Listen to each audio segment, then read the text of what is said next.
Hi, I'm Shivam and I'm creating a startup in 1 week.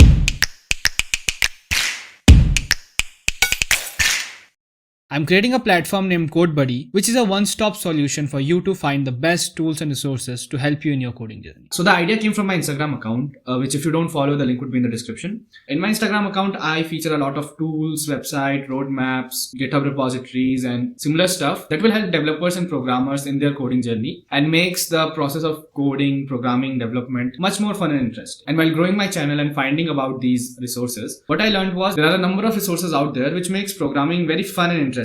But most of us are not able to access them because of lack of reach and exposure. So my idea was to create a platform in which we can bridge the gap between the creators or developers who are creating these tools and a newbie who wants to get into programming or who's already doing programming but wants to use these resources. And here are a few ways in which you can find the idea for your next startup. Create fun side project. Mark Zuckerberg created a website called FaceMash, in which he illegally populated the website with IDs of Harvard students and allowed users to rate someone hot or not. This fun idea got popular and led to the creation of Facebook. As a programmer, you have a superpower to create products out of thin air and distribute it to millions of users out there without spending a single penny. Sometimes, instead of getting too serious about the idea and thinking too much about the business aspect, just try to create some fun side project. Try to create something that you like or your friends might want to try, play with it, and maybe later on you can change into something startup worthy. A more efficient way of doing this would be to take part in hackathons, in which you already have the given theme, you have a time constraint to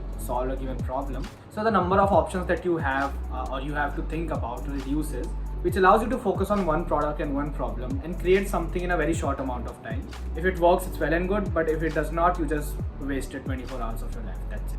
Number 2, idea journal. If I ask you right now to sit and give me a startup idea, you would probably be blank. You might conclude that you don't have any idea to start with, but that's not true. We get a lot of organic ideas every day just by existing and observing things around us. Point is not to get an idea, but to retain it, because ideas are volatile, and if you don't store it, you might not be able to retain it when you really want them. So I would recommend you to have an idea journal with you every time, be it a digital notepad or a physical copy, in which you can jot down basically any idea that you have at any point of the day. And later, when you really actually want to work on an idea, you can just flip through the pages and find the idea you want to work on. Or you can get inspired by those ideas and then come up with a good idea after. The third way is to steal. Good artists copy and great artists steal.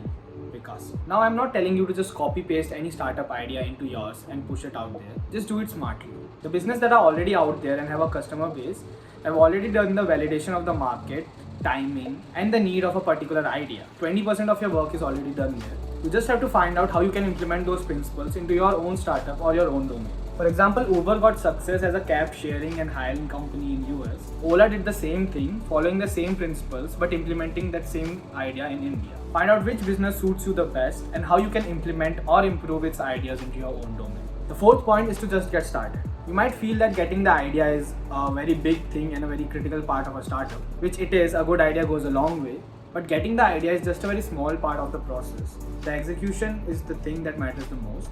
You can go a long way with a bad idea and good execution, rather than if you have a good idea and your execution sucks. Even if you think your idea is not that good, you can start working on it, start exploring that domain or that market, and then you can pivot or mold that idea according to the customer needs and feedbacks. And if you keep improving and adding up to that idea according to the market need, you can improve your starting idea into a much better and much more perfect idea by pivoting and molding it, which you won't get if you were just sitting and thinking about which idea you should start with. A very good example of this is a startup of my own university.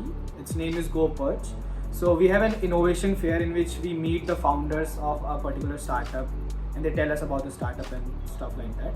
So the previous year I met the founder, and basically their startup was that if I want a parking in a mall, I'll basically book that parking area in which I want to park my car, and then I'll go there, scan the QR code, the gate will open, I'll park it, and then when I want to leave it, I'll scan the QR code and I'll get my car back. It is actually a very good idea, but the implementation is very complicated because you have to get the permissions from all the malls out there. You have to get the permission of the parking area. You have to install the heavy physical requirement that the startup has of the gates and the QR code system.